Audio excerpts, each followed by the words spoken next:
Do you ever cry at something small, like a movie or a story somebody's telling you or a commercial even? Do you feel overwhelmed in crowds? Do you have a special connection with animals? Have you ever been in a grocery store or a line and you're just standing there and a stranger starts telling you their whole life story? Do you like being alone and spending time in nature? Do you like the water? Do you avoid violence, horror movies, and excessive negativity? Do you have a deep-seated feeling like you just want to help? Well, if any of these sound like you might be an empath. And what I'm here to share in today's video is some strategies that I found and that I teach my clients to help us navigate the world as empaths so that we can feel empowered and comfortable in our own skin. Some people have nervous systems that take in more information than others.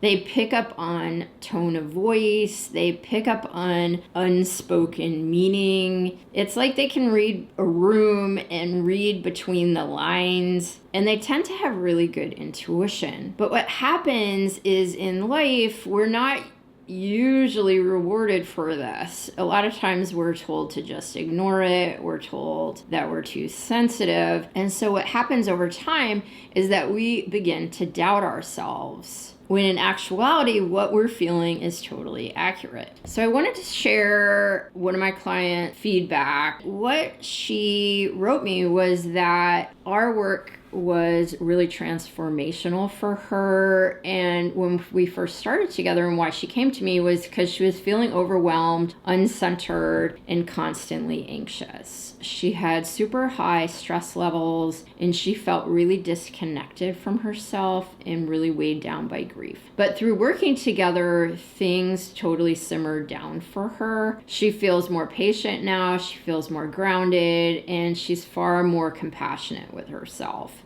She learned tools that she can continue using long after our sessions finished.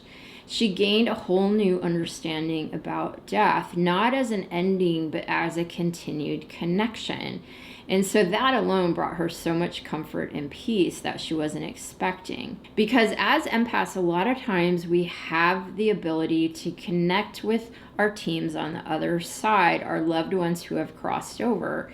Because of our inborn sensitivity, it's really, really easy for us to connect. But a lot of times we doubt it, or we don't know how, or we just don't have the tools.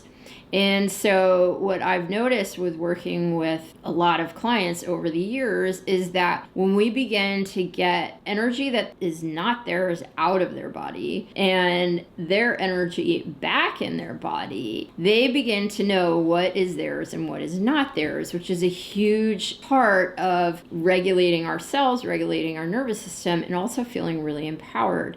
Because then we get to know, oh, wait a second, that wasn't even mine to begin with. And then we are able to start using our sensitivity to get even more guidance, to trust ourselves even more, and to navigate in the world that feels really peaceful. Another thing that happened for my client here was that she had a really big breakthrough in one of our sessions, and she felt this overwhelming sense of joy and freedom. And the thing that happens is that when we get so bogged down by other people's energy and emotions, it's like being a sponge. So how I liken it is like when you have a sponge that's totally saturated, it just can't take any more in. And so what happens is when we release that energy and let it go and recalibrate back to our own selves, we're able to feel joy that maybe we haven't even felt before.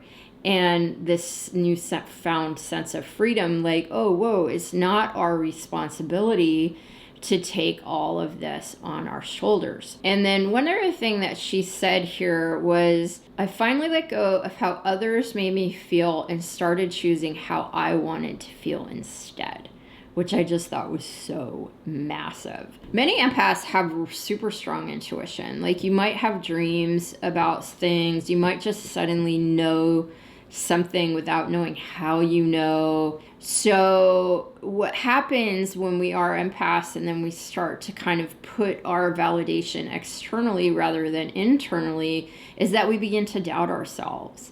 And what I'm here to share and what I'm here to help you with is to get that confidence back in yourself and in your intuition. So when we ignore our intuition and we try to shove it down, what ends up happening is that we tend to want to numb ourselves. Also, being empaths can be so overwhelming at times, feeling all that we feel, turning to addictions and numbing behaviors, overworking, overscheduling, and people pleasing can be our way to sort of resource ourselves to not feel so much.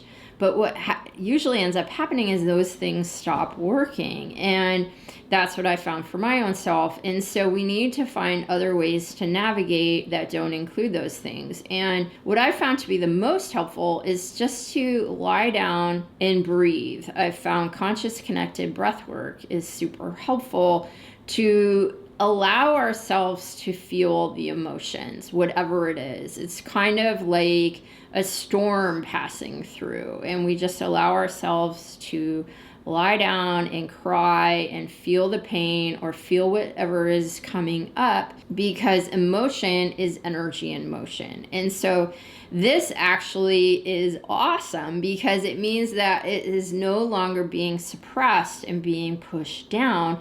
It means it's coming up to the surface to be felt and to be released. So the way that we can bring ourselves back into balance is to allow ourselves to sort of wring the sponge out and release the emotions and the energies that aren't ours, or even some that are ours, and allow ourselves to be able to feel comfortable in these bodies and comfortable in our own skin.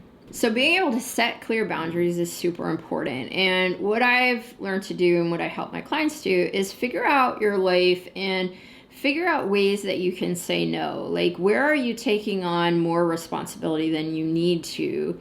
And what right now can you say no to? And I know that it can feel really uncomfortable because we do tend to be people pleasers. We do tend to be yes people.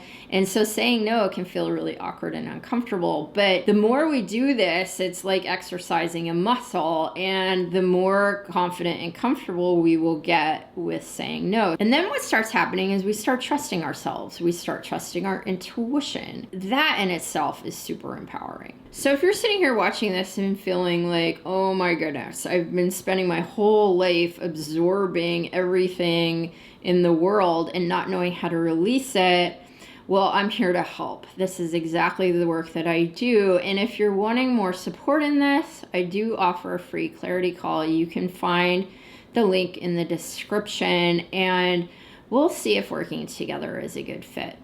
Thanks so much for watching. I hope you found this video helpful, and we'll see you in the next video.